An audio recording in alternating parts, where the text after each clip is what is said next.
करेंगे। आप लोग भी कह रहे हैं कि 300 सवा 300 लाएंगे, इतनी सीटें उत्तर प्रदेश में है ही नहीं। देखिए, ये वाकई मजाक का सवाल है, क्योंकि अभी समाजवादी पार्टी के प्रवक्ता जो बात कह रहे थे कि हम 2 चरणों में ही बहुमत में आ गए। अरे भाई साहब, 2 चरणों में बहुमत में कहाँ से जाएंगे? 111 सीटों में चुनाव हुआ 2 चरणों पे। आप करें हम बहुमत पर आके, तो जिस तरीके से अखिलेश यादव जी कहते हैं कि हम 400 सीटें पाएंगे 403 में, और इनके प्रवक्ता कहते हैं कि हम 111 सीट में ही जो है बहुमत पर आ गए, तो ये बड़ा हास्यास्पद है। और इनकी एक अज्ञान को दर्शाता है कि इस तरह के लोग क्या प्रदेश का शासन भी कर सकते हैं। दूसरी सबसे बड़ी बात यह है कि आज जो है पूर्वांचल का वो हिस्से में चुनाव हो रहा है जहाँ पे दिमागी बुखार, इंसेफ्लाइटिस से हजारों बच्चों में दुखद मृत्यु होती थी। योगी आदित्यनाथ जी ने वहां पे इस बार स्वास्थ्य के क्षेत्र में बहुत बड़ा काम किया है। वहां पर जो है इंसेफ्लाइटिस की मृत्यु दरों पे जो है 95% तक काबू पाया है।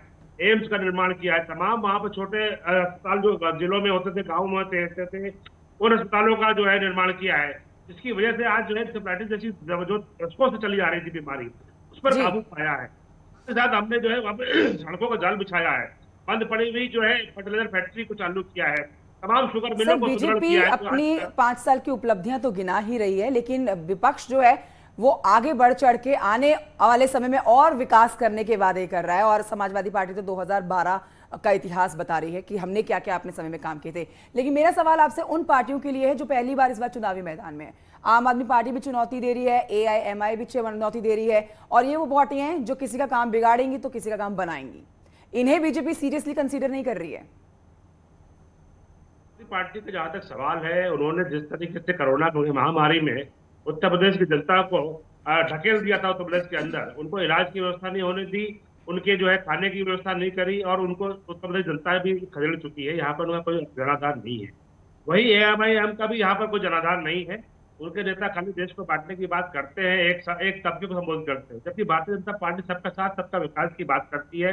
लगातार गरीबों के बीच में है। गरीब का नेता डायरेक्ट जो है प्रधानमंत्री डायरेक्ट जो है जुड़ा हुआ है गरीबों के घरों से। उनके घरों में बिजली कैसे पहुंचे, कैसे उनकी अनाज की व्यवस्था हो, राशन की व्यवस्था हो, कैसे उनका जो है बच्चों की पढ़ाई हो, कैसे उनकी बेटियों की शादी हो, ये सारी व्यवस्थाएं जो है प्रधानमंत्री मोदी जी बराबर ठीक कर है, रहे लेकिन ये हैं। सब गिनाते तो गिनाते आप राम मंदिर और 80-20 पर चले जाते हैं ना आलोक जी। दिक्कत ये है। मनोज जी, मैं सचिन जी का एक सवाल लेकर आपके पास आऊंगा, उनकी बात से जुड़ा हुआ सवाल लेकर आऊंगा। उनका यह कहना था कि प्रियंका गांधी जी पूरी ताकत के साथ अपनी मौजूदगी दर्ज करवा रही हैं।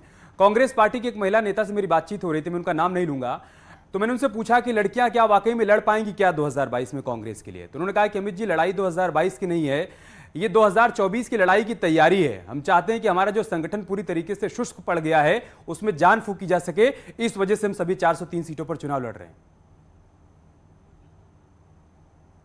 अगर ऐसा कर दें कि वो स्त्रियों पुरुषों को एक साथ ही प्रेरित करें तो ज़्यादा अच्छा होगा, क्योंकि इस लड़ाई के अंदर जैसे क्रिकेट के अंदर है कि मतलब बॉलर भी अपना रोल अदा करता है, बैट्समैन भी अपना रोल अदा करता है, फील्डर भी अपना रोल अदा करता है, सबका रोल चाहिए होता है।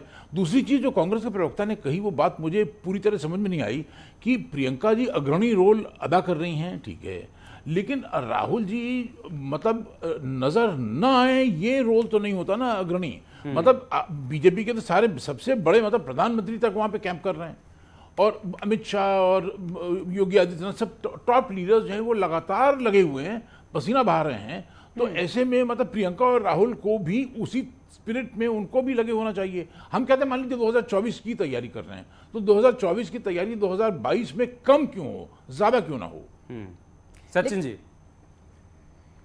मैं मनोज जी का जवाब देना चाहूंगा कि 2024 की तैयारी की बात जो इन्होंने कहा है कि राहुल जी क्यों नहीं कर रहे हैं। राहुल जी ने अमेठी में जनसभा की, वहां पे प्रचार किया। मैं समझता हूं कि आज जो है कांग्रेस पार्टी का एक एक कार्यकर्ता जो लगातार मेहनत कर रहा था अपने संगठन को मजबूत करने में, और जो श्रीमती प्रियंका गांधी जी के प्रचार थे उनको जन जन तक पहुंचाने में, तो निश्चित तौर पर कांग्रेस पार्टी की लड़ाई सीधे तौर पर भारतीय जनता पार्टी की साथ में है। तो निश्चित तौर पे जो अंडर करंट है अमित जी, ये बहुत ही महत्वपूर्ण है। अंडर करंट तो ठीक है, लेकिन आप समझ नहीं पाए मनोज जी जो कह रहे थे।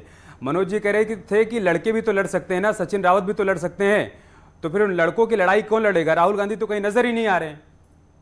देखिए नारा दिया है प्रियंका गांधी जी ने, जो महिला स्वाभिमान, महिला सशक्तिकरण के लिए लड़की हूं, लड़ सकती हूं, जो अपने स्वाभिमान के लिए लड़ सकती हैं, जो भारतीय जनता पार्टी के गुंडों से अपने मुक्ति के लिए लड़ सकती हैं। आज हम लोगों ने उन महिलाओं को टिकट दिया जिन पर भारतीय जनता पार्टी ने दुष्कर्म किया, उन माँ को टिकट दिया जिसकी बेटी को जलाया गया, उस बहन को टिकट दिया जिसकी साड़ी खींची गई। तो हम उस प्रदेश में आज महिला स्वाभिमान की उत्थान के लिए बात कर रहे हैं। तो निश्चित तौर पे आज तो भारतीय जनता पार्टी को बुरा लगेगा। और ये आधी आबादी की लड़ाई आज उत्तर प्रदेश से लेकर के पूरे देश में निकल रही है। 8 तारीख को अंतर्राष्ट्रीय, 8 तारीख को महिला दिवस है और निश्चित तौर पे आप देखिएगा। ठीक है सचिन जी, आपके इस बात से कई सारे सवाल निकल रहे हैं, उनके जवाब आपसे ब्रेक के बाद लेंगे। फिलहाल एक छोटे से ब्रेक के लिए यहाँ पर रुकना होगा, जल्द लौटेंगे, बने रहिए हमारे साथ।